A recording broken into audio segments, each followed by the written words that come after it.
สบายดีพี่น้องมาสุขุสุคนเด้อจ้ามีอ้นกับสีนาหูเข่าแล้วพี่น้องหูเข่ากินเอามือนี่ไม่ได้มาเลยเพราะอ้นซื้อข้าวเจ้ามาเลยซื้อหูข้าวเจ้าพี่น้องเลยซื้อมาแกะกล่องหม้อหุงเข่าเนาะพี่น้องเนาะหม้อหุงเข่านี่ก็เป็นหม้อของFCที่เพิ่นซื้ออันไฮเมจิเด้อพี่น้องเด้อซื้อเลยไผ่มนกับไอเพชรน่ะซื้อมาขามมาให้พี่น้องเลยหม้อหุงเข่านี่เนาะ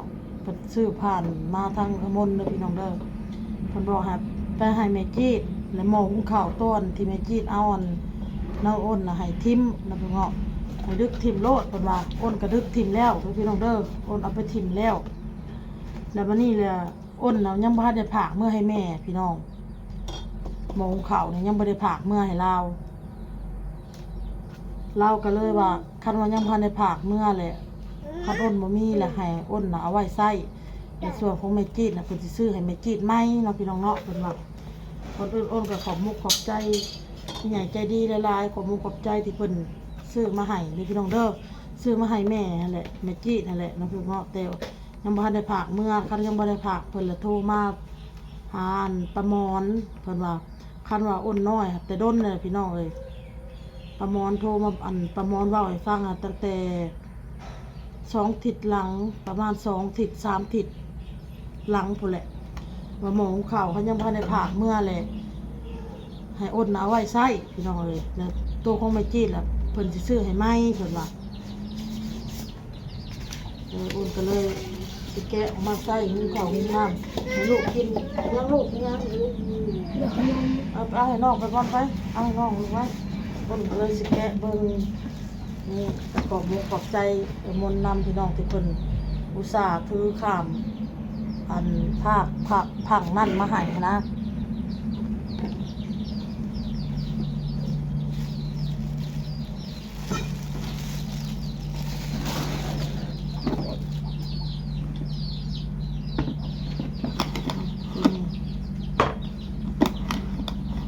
ตัวนี้เอาเก็บซ้ายเข้าไปในกล้องเลยก็ได้พี่น้องเก็บซ้ายมาสุดยอดอันนี้ก็คือมือไส้มันจะเป็นบ่วงตักเข้าพี่น้องอันนี้ก็แน่นอนที่เวลาเขาสิหุงเขาก็กรองเอาในนี้พี่น้อง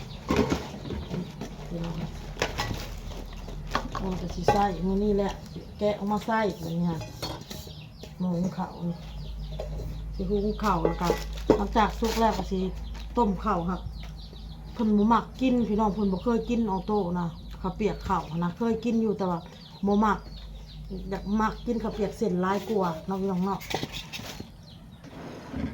ก็เลยสิหุงข้าวแล้วสิเฮ็ดกินให้ออโต้กินพี่น้องเลยสิปิ้งตับบ่หรือว่าจะสิเฮ็ดอีหยังให้ลูกพี่น้องสิต้มข้าวแหละให้ลูกกินเพราะว่าอันเรายังกินยังบ่ได้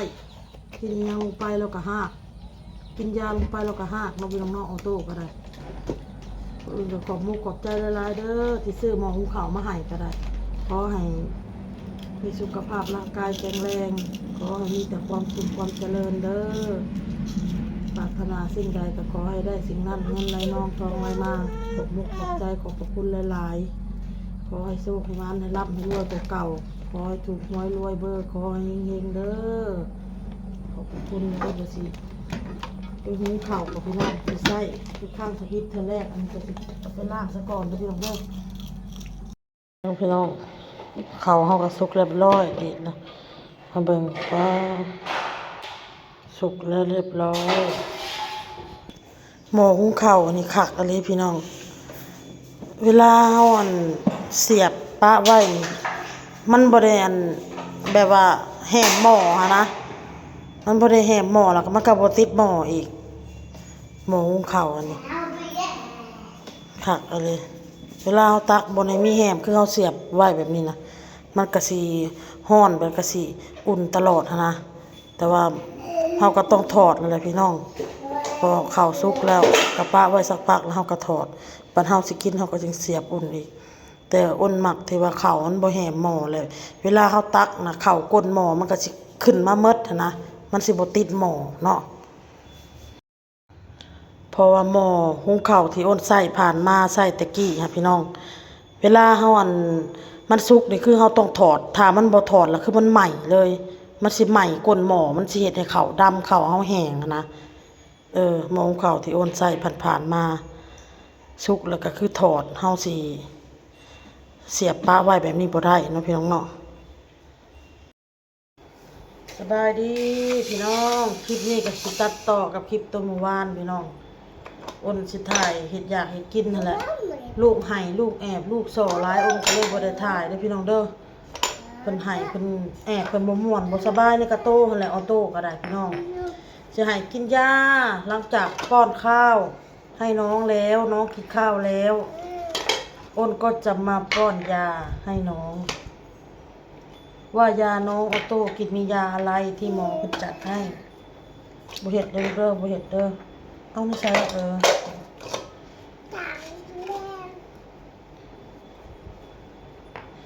มากินยามาลูกมายาที่อ้นไปซื้อนะแม่นที่แรกก่อนหน้านั้นน่ะแม่นอ้นซื้อตัวนี้พี่น้องนี่กับยาต้านเสื้อเนาะก่อนอ้นซื้อนี่เพราะว่าน้องมีอาการไอน้ำน่ะอ้นก็เลยซื้อตัวนี้กับตัวนี้เนาะหมอเพิ่นเอาให้นะเขาบอกอาการน่ะต่อมาเลยคือน้องน่ะฮะบัดนี้ฮะแล้วน้องน่ะ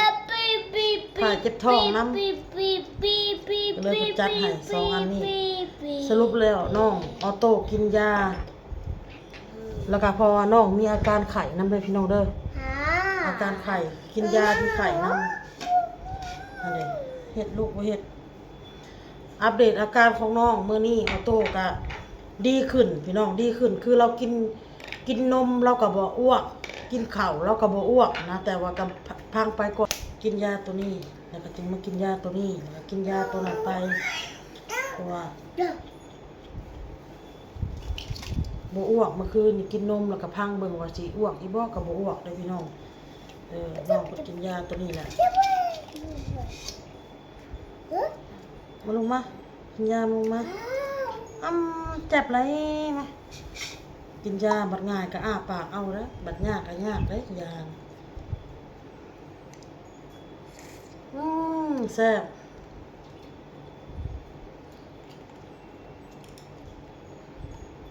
ให้มันไหลลงของพี่น้องมีแต่เราถ่ายแหละแล้วก็ไข่ยังมีไข่อยู่ไข่นี่ก็คือหลังจากกินยาแล้วกับ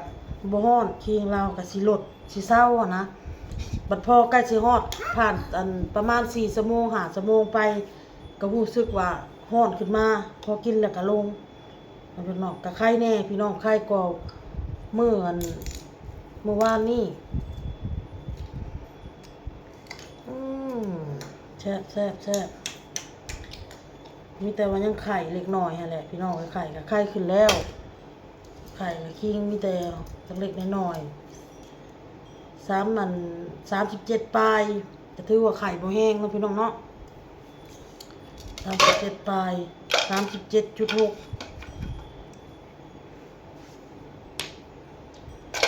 ออกไปกับยาตัวนี้พี่น้องเลยคันบ่ดีบ่เศร้าได้ไปนอนหมอเลยเด้อเพิ่นพี่น้องเอ้ยเอาลูกอ่ะโตอ่ะโตอันแซ่บอันนี้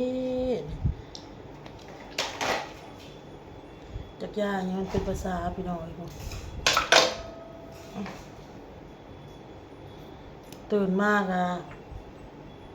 หุงข้าวอ้นกะหุงข้าวให้น้องบ่อนพี่น้องแล้วก็ไปซื้อกระปิ้งเครื่องในไก่ให้เพิ่นมื้อเช้านี่อันนี้ยากะโลพี่น้องยาหวาน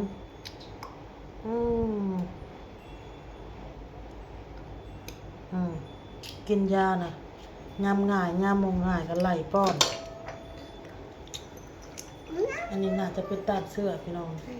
พอโตแล้วจีกหมดพี่น้องเลยจีกอันนี้มันนี่อันลินแซ่บ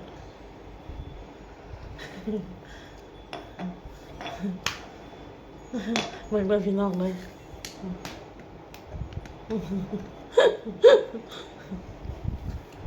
กินง่ายแห้งพี่น้องเลยง่ายอะไร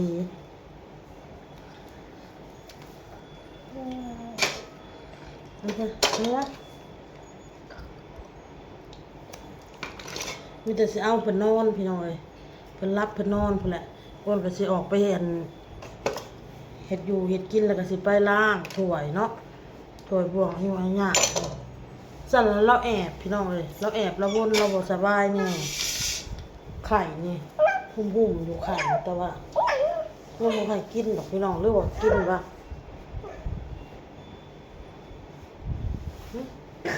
ฮะบ่เฮ็ดมันลูก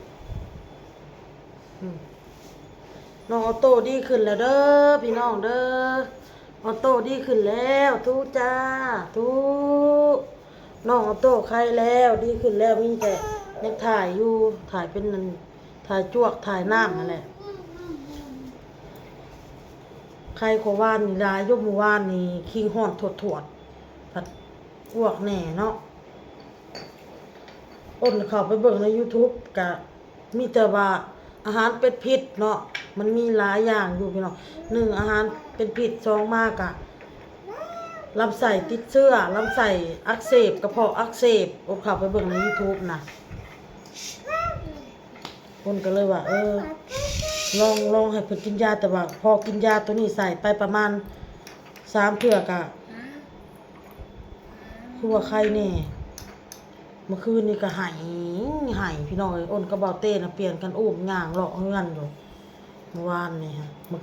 คืนนี่10โมงจนฮอด12โมงก็ได้นอน12โมงปลาย12โมงเที่ยงคืนกลางคืนน่ะแล้วอ้นก็สิมาตอบคอมเมนต์เด้อพี่น้องเด้ออ่านคอมเมนต์นี่แล้วก็สิตอบไปนำเด้อพี่น้องเด้อที่เพิ่นคอมเมนต์มาเด้อพี่น้องเด้อก่อนอื่นอ้นก็ขอบใจ FC มาสักทุกคนที่เป็นห่วงน้องออโต้พี่น้องแต่น้องออโต้ดีขึ้นแล้วเนาะมี FC เพิ่นคอมเมนต์มาว่าบ่แม่นอันน้องกินอันลูกชิ้นและลูกชิ้นติดคอบ่หรือว่าแบบนี้อันอิหยังอาหารน่ะค่าคอน้องบ่แม่นพี่น้องตั้งหากแล้วนี่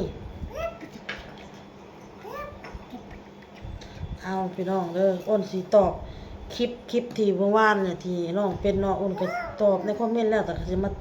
ตอบในคลิปไปนำพี่น้องแม่แต่งตัวเสื้อใหม่แต่ลูกไม่อาบน้ำมอมแมมเหมือนเดิมดูความสะอาดลูกหน่อยน้องเพิ่นว่าเมื่อคืนนี้น้องพี่น้องหลังจากเมื่อคืนตอนอ้นพาลูกไปเที่ยวนะที่แรกน่ะอ้นว่าไปอาบน้ำไปเพิ่นละว่าแม่มาก่อนถึงอาบน้องบอลว่ามาแม่แหละพี่ได้ลูกจันว่าลูกปรินแล้วเหือออกเหือยังนะแต่ว่าน้องปรินรถไฟฟ้าน่ะมันเลยบ่ได้มีอันเหือออกเหือยังแล้วเพิ่นว่ามาแต่พูดแล้วเพิ่นจักสิอาบเนาะมาฮอดเฮือนแล้วก็นอนเลยบ่ได้อาบเลยเนาะอ้นน่ะบอกพี่น้องบอกน้องบอลน่ะเราลืมพี่น้องเลยนั่นแหละคันอ้นเว้าเรื่องลูกร้ายอ้นก็เหมือนนั่นแบบเป็นแม่ที่บอดี้แม่ที่แบบแย่หั่นนะแต่คือมี FC เพิ่นคอมเมนต์มานี่อ้นบอกเด้อพี่น้องเด้อบอกเรื่องการอาบน้ำนี่บ่จำเป็นต้องแบบถ้าฮอดตอนแรงแล้วจึงอาบในมื้อนั่นน่ะเฮาเปื้อนบ่กระโตเฮาเปื้อนบ่เฮาเหม็นบ่ก็คืออันอาบโลดเด้อลูกเด้อโดยค่ะแม่บอกโดยเนาะโดยอยู่พี่น้องเอ้ยแต่ว่าบ่อันเฮ็ดตามมื้อนี้น้องออโต้เราก็แอบกระสอเราบ่สบายแน่บัดนี้นะเที่ยวแต่อันถ่ายมันนี่เป็นน้ำแน่หากแน่มันเฮาก็จักจะได้จากครัวน้องแน่บัดนี้มื้อนั้นเบาเต้เราก็บ่ได้มาอ้นนั่นบ่ได้นอนจนว่าตี3อยู่กับออโต้นะน้องบอลไม่อาบน้ำหรอใส่เสื้อตัวนี้เมื่อวานทั้งวันตอนเย็นไปเล่นมาวันนี้ยังใส่อยู่พุ่นน่ะ โอ้ลูกบ่เห็นลูกลืมคันสิเว้าเรื่องอาบน้ำนี่ก็คือกันน่ะแบบต้องให้อ้นบอกตลอดพี่น้องเอ้ยคันแม่บ่บอกก็คือข่อยบ่อาบคือข่อยนอนเลยแบบนี้คือเลิกโรงเรียนมาเราเห็นหันเห็นนี่ก็ต้องบอกว่าสินะคันบ่บอกแล้วข่อยก็ลืมแล้วข่อยก็บ่ได้อาบแบบนี้หันนะแต่อ้นก็บอกแต่อ้นก็ต้องสอนลูกว่าพยายามจื้อเรื่องตัวอาบน้ำพยายามจื้อดูลูกเด้อโดยพี่น้องอ้นก็ได้ยินคำว่าโดยตลอดกับลูกค่ะ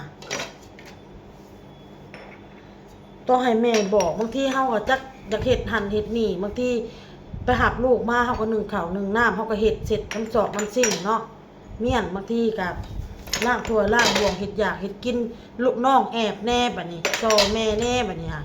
นะเฮาก็ผู้เป็นแม่เฮาก็อยากให้ลูกจื้อเพราะว่าน้องบ่อนเราอายุ9ปีปลายแล้วสิ10ปีแล้วอ้นก็อยากให้น้องน่ะจื้อที่อ้นออกมาเว้านี่ก็บ่แม่นว่าว่าพื้นลูกจังซั่นจังซี่คืออ้นน่ะมาเว้าให้ FC น่ะพังบอก FC ว่าคือน้องเป็นแนวนี้คือข่อยน่ะบอกแล้วคือบางทีเฮาบอกแล้วคือมื้อน่ะคือการสิไปเล่นอาบน้ำให้ลูกมาแตะลินน่ะพูดก็จึงอาบเนาะน้องก็ว่าจังซี่คือเวลาน้องบ่ได้ไปไสน้องอยู่ในเฮือนเอาบอนแต่ว่ามันจักโมงแล้วนี่มัน8 โมงล่ะคือ8 โมงอ่ะคือเราจักแล้วโรงเรียนมาเนาะ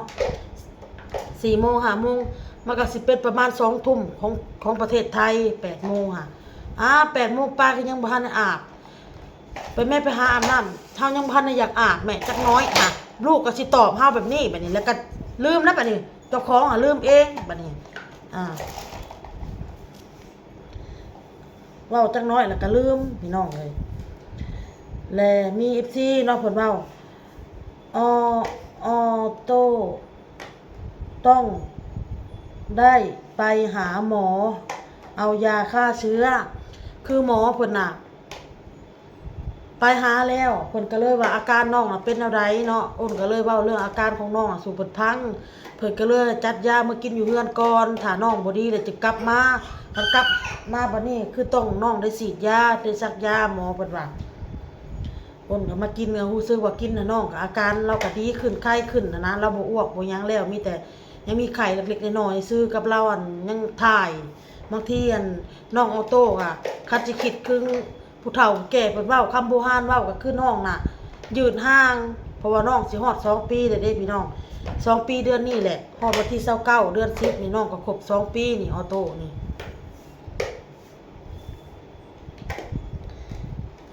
ย่านน้องขาดสารอาหารกินแทนน้องแล้วเพิ่นว่าสาวอ้นคือว่าย่านบอนบ่อิ่มสิเฝ้าไปหุงข้าวให้คนดูเห็นอยู่ว่าบอนกินเอาหลายแล้วที่เขียนเม้นไปเมื่อวานนี้ให้จำกัดข้าวคนละจานนั้นลืมไปซะเด้อบอกคือดอกเพิ่นว่าแม่ย่านลูกบ่อิ่มโตน้อยบอกโตน้อยเอาไว้มื้อหน้าเด้อกินแซ่บๆสดเชยสูญเสียพลังงานเลยคนอ้วกหลายอีพอเป็นห่วงแล้วที่เพิ่นคอมเมนต์มาเนาะพี่น้องเรื่องคือFC เบิ่งคลิปเมื่อวานนี่เนาะก็คือสิได้เห็นเพราะว่ายังบ่อิ่มบ่ลูกอ้นถามน่ะแบบว่าการสื่อสารใบหน้าเฮาแน่เมืองลูกน่ะคือว่าคือน้องเฮ็ดแบบนี้นะกับแม่น่ะคือว่าน้องบ่ทันอิ่มแบบนี้นะ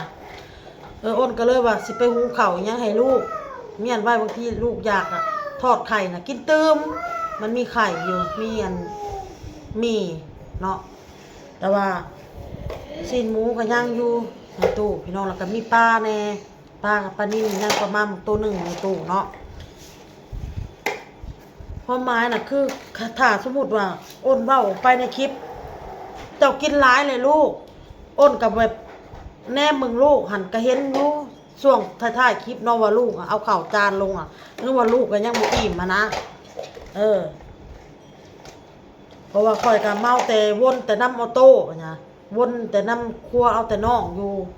ก็เลยบ่ได้อันแนมมึงเพิ่นนะแต่ว่ามีช่วงหนึ่งอ้นแนมเห็นอยู่เพิ่นเอาข้าวลงเนาะพี่น้องว่าเพิ่นกินเสข้าวย่านว่าลูกบ่อิ่มอ้นคัดสิว่าป้าเจ้ากินหลายเลยลูกพอก็มีหลายคอมเมนต์ตัวนี้ที่คอมเมนต์มาเว้าให้เนาะว่าลูกอยากก็ให้ลูกกินเจ้านี่สิมาอันน่ะขี้ทีลูกหัวอันห่วงแนวอยากแนวกินนี่นะพอมันมีคอมเมนต์แบบนี้มาแล้วอ้นก็เลยว่าเอาลูกอยากก็กินเลยกินไปเลยไปสิพอมันมีคอมเมนต์ตัวนี้มาแล้วเด้อแต่ถามว่าเพิ่นก็เว้าดีบ่กับเพิ่นก็หวังดีเนาะแต่ถ้าเพิ่นก็หวังดีกับเฮาที่เพิ่นเว้าบ่เฮ็ดลูกบ่เฮ็ดคันสิเว้าพอแล้วจะกินหลายแล้วอิ่มก็คืออิ่มจังซั่นจังซี่เพราะบ่ต้องกินคันสิเว้าไปแบบนี้หั่นนะโอ้ยตัวน้อยสิมีอันย่าลูกอยากให้ลูกกินตัวน้อยอันชีวิตอันมีอัน FC เพิ่นมาคอมเมนต์เรื่องนี้อีกเนาะอ้นก็เลยบ่ห้ามเรื่องการกินลูกเด้อพี่น้องเด้อเพราะว่าผ่านมาน่ะคืออ้นห้ามแล้วบอกแล้วสอนแล้วแต่บางทีอันความคิดของคนน่ะมันน่ะบ่คือกันเนาะ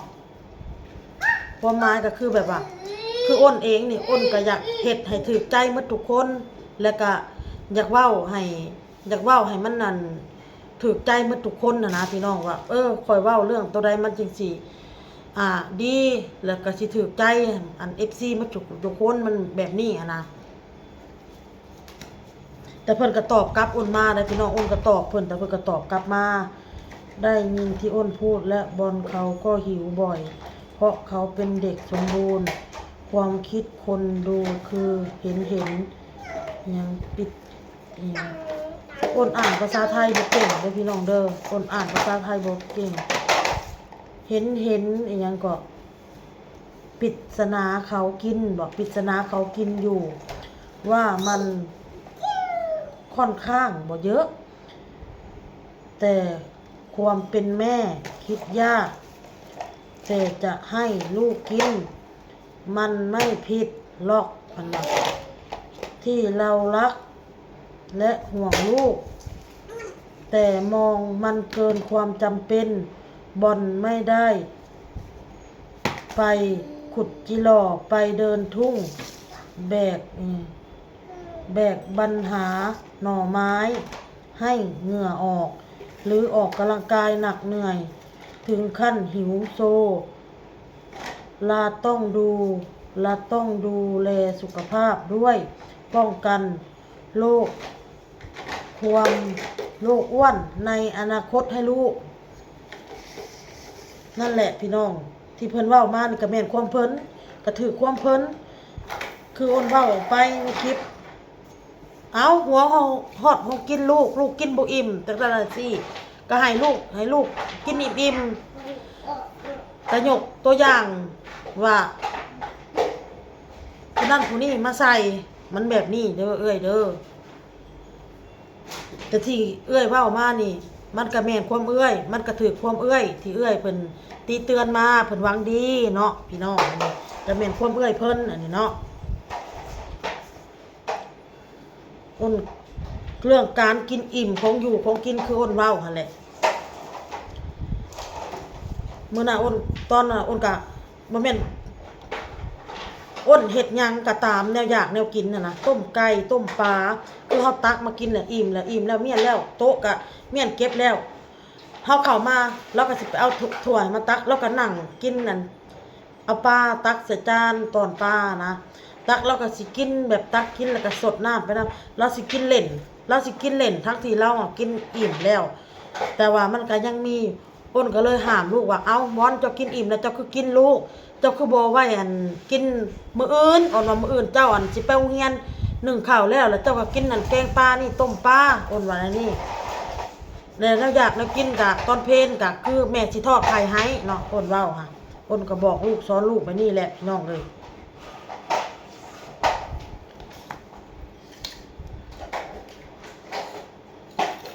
บางทีอ้นก็สอนลูกหันอยากให้ลูกนะฮู้จักความนี่แหละเรื่องการอยู่การกินนี่แหละอ้นบ่อยากให้ FC ไปคิดน้อยคิดใหญ่กับอ้นแบบนั้นเด้อพี่น้องเด้อ เรื่องการอยู่การกินลูกนี่นะว่าอ้นห่วงอ้นพิธีลูกแบบนี้หั่นนะอ้นบ่อยากให้คิดเนาะที่ FC เว้ามากอ่ะมันก็แม่นความ FC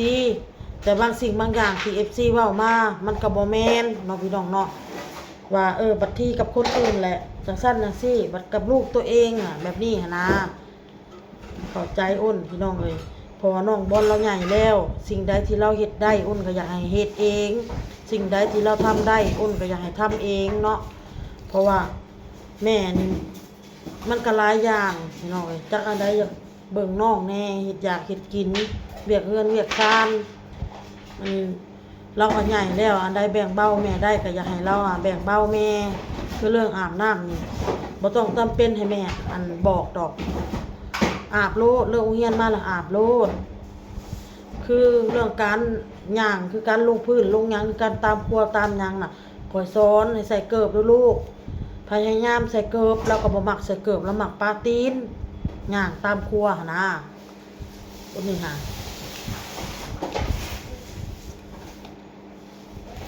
เรื่องอาบน้ำอาบน้ำทำความสะอาดนี่อ้นก็บอกก็สอนเจ้าก็ฮู้แล้วว่าอันใดหอมอันใดเหม็นฮู้แล้วว่าเขาเจ้าฮู้เจ้าก็ต้องอาบอนามัยอ้นเว้า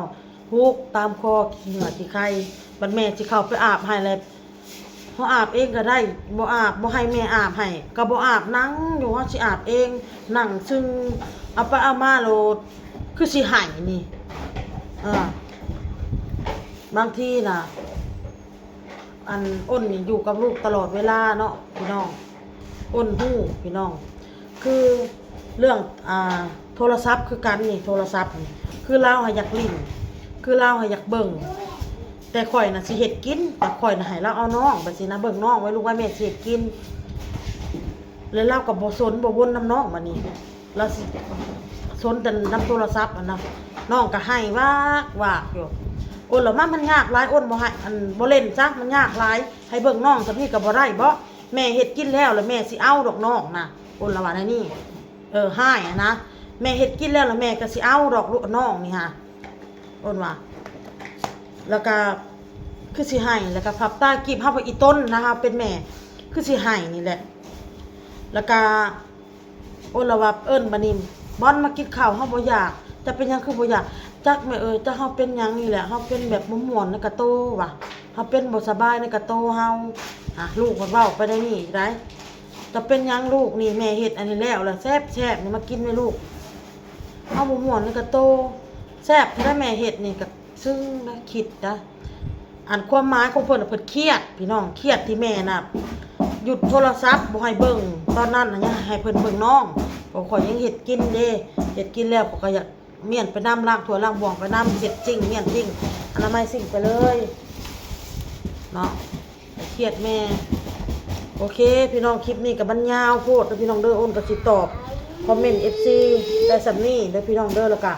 บอกอาการน้องออโต้แหละน้องอาการน้องออโต้ก็ดีขึ้นพี่น้องเลย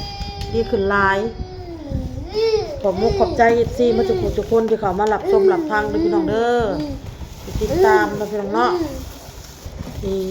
ห่วงใยครอบครัวแล้วก็น้องออโต้บ่สบายขอบมุกขอบใจ FC มาทุกคนที่ FC เว้ามากก็ถือความ FC แม่นความ FC หั่นแหละเนาะแต่ว่าบางสิ่งบางอย่างคือเพิ่นคอมเมนต์มามันก็บ่แม่นเด้อพี่น้องเด้ออะไรพี่น้องสบายดี